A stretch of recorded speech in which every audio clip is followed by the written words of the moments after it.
Hey there, race fans. It's race day top 5 with me, Frank 5. The Bluegrass State, Kentucky. It's famous for its big, widespread hills, the wild steeds, obviously the Kentucky Derby. It's famous in Kentucky. But this time we had our own Kentucky Derby at Kansas Speedway.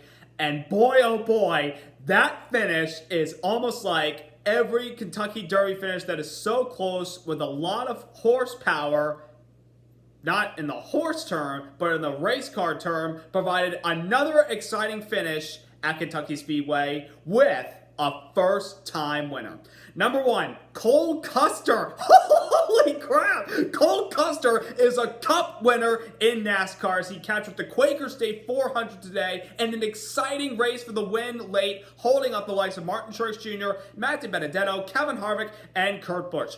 Cole Custer has been up and coming young driver with a lot of potential and a lot of promise considering how good he was in the Truck Series and the Xfinity Series. Obviously, last couple of years he's been so good on 2-mile and mile-and-a-half tracks, and this track is a mile-and-a-half track today. And Cole Custer obviously came in this year replacing Daniel Suarez at Stewart-Haas Racing and hoping to be one of the big superstars of Stewart-Haas Racing. And everybody believed that this kid's going to do a lot of great things this year and years to come. But early this year, Cole Custer has not lived up to the expectations that people at Stewart-Haas or even people in NASCAR thought he would. He was really not that good because a lot of the races that he was running were tracks bigger than the shorter tracks, tracks with 550 horsepower, which is a reduction in the horsepower itself and high downforce of high rear spoiler. Cole Custer struggled a lot of the races this year. He really had. He only had one top 10 in the first 10 races this year, and that was the top 10 he had at Phoenix Raceway earlier this year, the race right before the pandemic hit.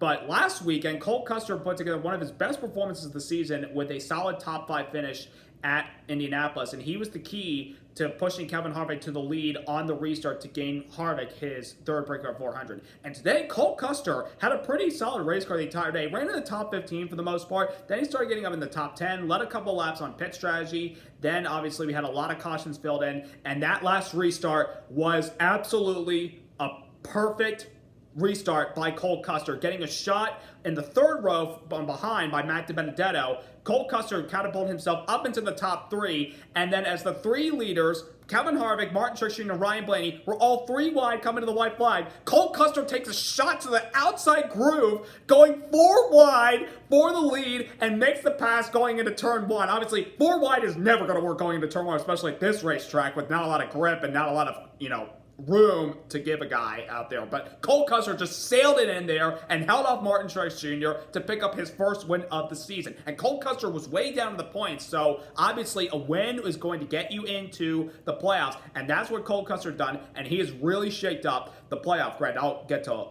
that in the last point about one of the other drivers that will be affected by this. But Cole Custer is in the playoffs, and with the All-Star races upcoming Wednesday night, and I'll give you a little preview of that later, he is officially locked in the All-Star race. So good for Cole Custer. Listen, I actually had Cole Custer in my playoff grid predictions at the beginning of the season, but as the season kept going on, I'm like, that's not true. I don't think it's going to happen because he wasn't running well. Now he's in the playoffs, and now we can see what this kid's made of. Now he's got his first career win under his belt, and he's got an opportunity to go get more wins. So kudos to Cole Custer for an exciting race, exciting finish.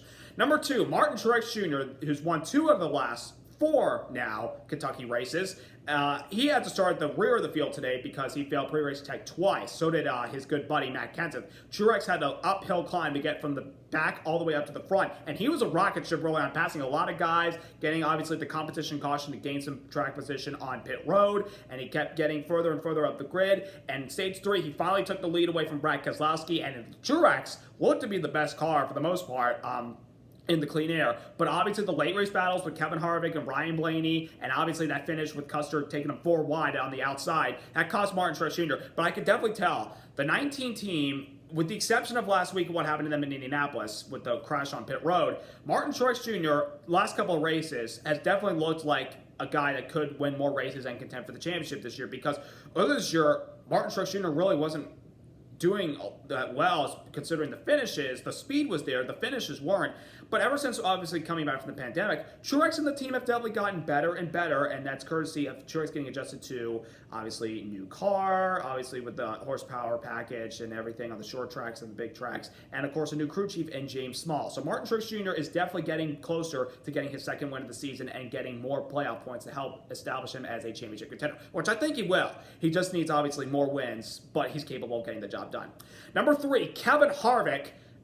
Literally, again, he's still looking to win another track that he has never won at before. He did it a couple weeks ago at Pocono, and it looked like he was going to do it today at Kentucky. But early in the race, Kevin Harvick was not a race-winning car by any means. That car struggled. He kept going backwards. He said, I've got no grip in this car. I've got nothing right now. Kevin Harvick nearly almost got lapped in this race. But thanks to a couple of altering strategy and a late race caution that shaked up the running order because of green flag pit stops, Harvick was able to get track position, and he took the lead, and people, including myself, were probably going, is that really Kevin Harvick, the guy that was 21st about 50 laps ago, and he's leading the race? And it looked like he almost had the job done, but obviously those cautions came out. So, nothing you can do about that, but Kevin Harvick put in a solid performance in what's been a very solid season for this Ford team, and definitely I think the championship favorite going towards the playoffs, because the last couple weeks, again, Kevin Harvick has just been rock solid. Him and his crew, Rodney Childers, they're just all getting the job done, and they almost had it today. And on the last lap, on that 4-wide pass, he got doored in the left side by Ryan Blaney. You got a little bit loose on the apron and hit one of the bumps and hit Harvick in the door, but Harvick was still able to salvage a fourth despite a lot of tire rub smoke from the contact with Blaney. Number 4, Aric Almirola. Lately, he's definitely gotten some consistency on his side like Cole Custer has and Kevin Harvick has. Aric Almirola right now seems to be the second best Stewart-Haas car. Today, he had a rocket ship early in the race. He won stage 1. He led the most laps, 128 laps. But as the race kept going on and he got stuck back in the dirty air traffic, Almirola really never recovered and got back to the front because that car had speed in his Ford all day long. But it just track position again. It's sometimes tough to pass with this package, which I know a lot of people complained about it. But Almirola, made a couple nice moves at the last couple of restarts and was able to pull away with a nice 8th place finish. That's 6 top 10s in a row for Aric Almirola. It's only a matter of time before he wins on a track that's not a super speedway. It looked like he was going to do it today, but ultimately it wasn't meant to be. Who knows? It might be next week at Texas, a track where he's run it well in the past. So Almirola fans, stay optimistic. I think a win on a track that's not a super speedway this year is in the making. And number 5, Jimmie Johnson, after sitting out last weekend due to testing positive for the coronavirus, was back in the car this weekend after he had 2 negative tests this week leading up to Kentucky, and he was able to get in the car. And Jimmie Johnson had a really solid race car today. It looked like he was going to come away with a nice top 5, top 10 finish where he was running and maybe could have won the race.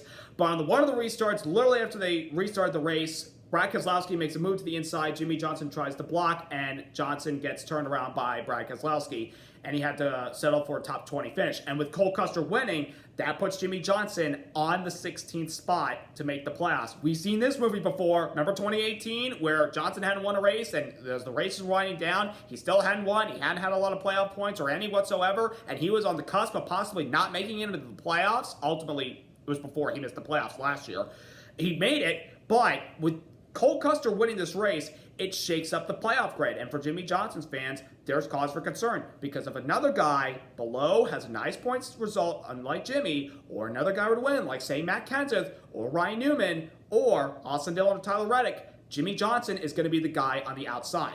Though he's a couple points close to William Byron, who is 15th with the Cole Custer victory today. So Johnson could still get a couple more points, but it's going to most likely take a Jimmie Johnson victory to make sure that he is guaranteed into the playoffs. Hopefully it happens. He had the speed in his car today. That was good. It's just the finish wasn't there for him. Driver recap, Chase Elliott, 23rd place finish. Not a good result. He was good in the first stage. He finished second to Almirola. I'm thinking, we got a shot at a top 5 finish. Then, second stage, he was good. I mean, really, Kentucky's not really been a track that Chase Elliott's been necessarily good at. He only has 1 top 5 finish there, and that was in 2017. That's his best finish, his 3rd place that year. Kentucky, again, it was tough to pass in traffic. We got caught off on a couple of strategies, and track position, we lost it. So it happens. Obviously, we still have to win, but we just got to do better the next time we come here, which I hope so, because I'm not really. I don't hate Kentucky, but Chase Elliott's luck there is just not good right now. So we just gotta find a lucky horseshoe somewhere to get some luck in Kentucky. So also today was the end of NASCAR on Fox's coverage for the regular season, but they will be at Bristol this Wednesday night for the All-Star race. That's right, not Charlotte, because of everything going on. Bristol is the home for the All-Star race this Wednesday night, and that will be the last race that Fox covers before they turn it over to NBC to carry on the rest of the season. So it's going to be an exciting race. We got a lot of new things going on. We got, obviously, the different looks of the cars, obviously. They've got some lights they're going to add underneath the bottom of the cars, which should be interesting. I don't have a personal opinion on it yet. I want to see how it looks. And then we also have the cars with the number on the rear quarter panels and their sponsors on the right side doors. I'm going to be honest, I'm not a fan of that at all, and I hope we don't change that down the road because it looks, no offense, it looks ugly. It looks bad. But we are excited for Bristol. 30,000 fans will be able to attend this race. That's right. Fans will come to the All-Star race, and I guarantee you they will get a treat with the All-Star race being at the Thunder Valley, the world's last great Coliseum at Bristol. It's going to be a bash. The Open, the All-Star race. I can't wait for the All-Star race in Bristol. It's going to be fun. I can't wait to see who goes for $1 million, put it on the line, and just go out and just drive your butt off. It's going to be amazing racing, and I cannot wait. And pray to God we have solid weather like we had today in Kentucky, which is the first that we kind of had in quite a while where there was no delay in weather whatsoever. So we shall see what happens. Who will score $1 million? Who will cash in at Bristol? We will see. Tune in Wednesday night, 7 o'clock on FS1 to watch the Open followed by the All-Star race. It's going to be a bash. I cannot wait for this thing. So subscribe, like. Cole Custer, congrats on your first career win. You're in the All-Star race. You're in the playoffs. You have a promising future ahead of you. What an exciting finish to a nice race at Kentucky. And until then, have a nice week, and I'll see you after the All-Star race at Bristol.